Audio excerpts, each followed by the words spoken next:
2000 here, coming at you with a movie review of the third Predator movie in the franchise, Predators, coming out in 2010. And yeah, this movie is pretty damn good, starring Adrian Brody, Lawrence Fishburne, Topher Grace, and Walter Goggins. I do enjoy the third Predator movie. It does go in the original route with the first movie being in the jungle, and the biggest twist is that they're in the predator world, so they have to fight to survive by kicking the predator's ass and taking on names like a motherfucker with all these mercenaries. Even Walter Goggins a prisoner, so like that the group all these mercenary evil people.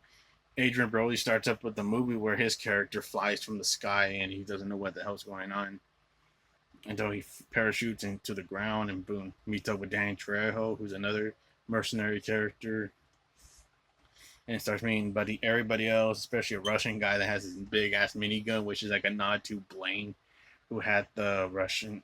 I mean, the Russian has a minigun that it's like a nod to Blaine's gun from the first movie. But yeah, it's a pretty good movie with some good practical bloody effects by KNB, which is badass to see KNB do the special effects for this movie with all the gore and kills effects, and especially the Predator outfit look. And I first thought this was a Robert Rodriguez movie because Robert Rodriguez's name was on this movie, and I thought he was directing this movie, but no, he's only producing the movie. But Nimrod Antle, he's the one that directed. But it kind of felt like when I saw this movie, I thought Robert Rodriguez just directed. Like, holy shit, he directed a Predator movie. But no, he's presenting and produced the movie. But yeah, all these mercenaries are led by Adrian Brody. They're trying to go through the world of the Predator, encountering Predator dogs, which are utilized better here than the shitty Predator movie, which I'll get to later on. But yeah, it's such a badass movie with some good shootout, practical fight effects, and everything that kicks ass throughout this movie. And the music is pretty good. I thought some of the acting wasn't that bad.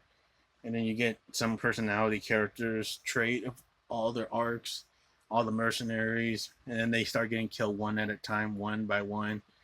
And they encounter the three predators, which are the main dominants. One looks like has like tusk in their mouth with a mask. One has like horns, and one has a barbaric skull face predator mask, which is called the Berserker Predator, which is it's actually the leader of the main villain leader of this movie. Like this dude, that Predator is a fucking dominant. Like that Predator would give that 7 feet tall CGI bastard a run for its money. Like it would easily kick that 7 feet tall bullshit Predator move, kick in that 7 feet tall's ass. Because this Predator is a beast. The Berserker, he's fucking apeshit crazy. But yeah, they are trying to find out, and they kill one at a time, not to the original movie. And they encounter Lawrence Fishburne, who's been in the planet for a long time, and he's like one of them. He's been there, and then all of this stuff that he's been isolated, and he hallucinates. Now he's crazy, and he has a bunker that they hit them out to from the predator, so they won't find them. And the predator starts finding them because Lawrence Fishburne's a backstabber. He betrayed them, and he's using them as bait, like putting fire and trapping them in his bunker, so the predator could kill them. And one leads to another. He gets himself killed, blown up by one of the blasters. I thought the blaster was gonna shoot him in the head or something, but it blew his whole body up, evaporated him in bloody pieces. And of course, they're fighting the predator, especially the Russian guy. He starts like getting his stomach stabbed by the predator's claws until like boom, he grabs a grenade and blows up himself in the predator. Big explosion.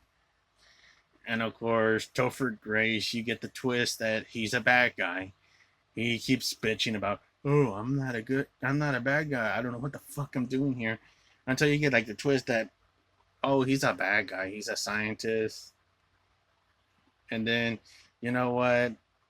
Adrian Brody was thinking that he was still a good guy, but he knows Topher Grace is full of shit and stabs him in the neck and uses him as bait for the predator to kill him in a trap. But that's like scenes later. But after they make the escape, um, Walter Goggins being a complete idiot and such a cockhead, where he's like, so we got you, motherfucker. And then boom, the predator shoots him in the back with a blaster, and then grabs Walter Goggins' spine, breaking through his back and pulling the spine and the skull out while he's alive, not dead. Because usually he did that with Billy in the first movie after he killed Billy. But Walter Goggins was alive, and the predator just punctured his sharp nails in his hand to like the back of Walter Goggins, pulled the fucking skull and spine out, and does a growl while swinging the skull. Like, that was a badass scene. Pretty good practical scene right there. And of course, you get the Yakuza, who's the quiet. He found a katana sword in the bunker of Lawrence Fishburne. And one leads to another. He has a really kick-ass fight with the Predator, like one of the Predators that are like the semi-fighters. And it's like a nod to like Billy and King Willie's death scene in those two movies, which people were pissed at. Oh, they didn't get those fight scenes, which I agree. Like, I would have liked seeing those two movies have those fight scenes, but we finally get a fight scene where it's not a cop out, where we don't get an off screen. Oh, he's dead off screen or something. No, we get a fucking fight between a Predator and the Yakuza guy with a katana sword, and then the Predator using its claws, its Wolverine claws and shit, and it's like fighting the Yakuza, and they have a kick-ass fight scene in the field scene. It's a pretty badass scene.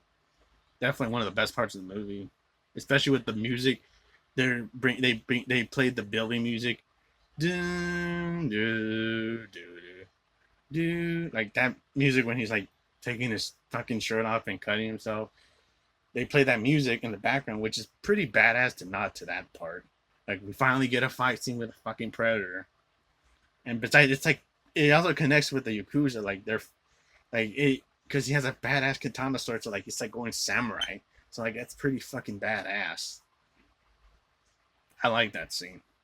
But the Yakuza and the Predator do die in the battle, and then of course Topher Grace has his twist where he's a bad guy, but Adrian Brody was thinking of leaving with the Predator ship, but he used that as bait, but the Berserker Predator blowed up with its own bomb inside of it, detonating it, thinking that Adrian Brody died, but no, he survived, and he wasn't in there. And of course, he tricks Topher Grace and stabbing him in the neck because he knows Topher Grace is a bad guy, and he poisoned Alice Braga's character. And of course, he uses Topher Grace as a bait for the Berserker to see him, and he has a bunch of detonates, blows him up, and then blows Berserker up in the air.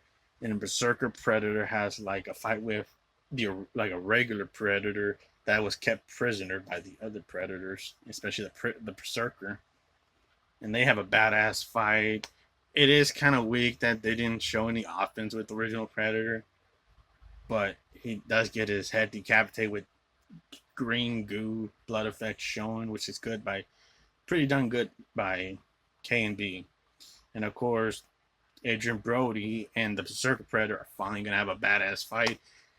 Boom, Adrian Brody and him fist fighted with punching, throwing wood sticks at each other. Just a no holds bar fight until Adrian Brody finally kicks the Berserker's ass. And I believe this fight was a definitive great fight. Better fight than Prey, which I'll get to, but I like this fight more. This one was more convincing because you see that Adrian Brody was kicking this Predator's ass and beating him to a bloody pulp and decapitating the fucking Predator's head to kill him and save Alice Braga at the end. So he defeats the Berserker in a brutal fight. And now they're seeing a bunch of parachutes of other mercenaries going to the island. And he has that line, "Now let's get off this fucking island." And of course, the end credit goes with Long Tall Sally, sung by Little Richard. which is also not that's a song nod to the original when they're in the helicopter and they're waiting to go to the Central America and they're hearing that jam music. Long tall Sally, little baby, yeah, baby, woohoo, baby. I love that song in that original movie, but it was cool to play this song at the end of the end credits. Like, that's great that they played that song, and I enjoyed Predators. Um, Still, I would say the sequels aren't good as the original movies, but I still think this is an underrated gem of a movie, and highly recommend anybody who has not seen it check it out. But it's in this triple pack, which has a good cover of the Predator holding a skull, which is badass. I got this at Walmart a few years ago. Still works. All these Blu-rays. But yeah, I'm gonna continue with the franchise with the next ones. Yeah, hit the like, subscribe, folks, and see you on the next one. This is Predators from 2010. See you, everybody.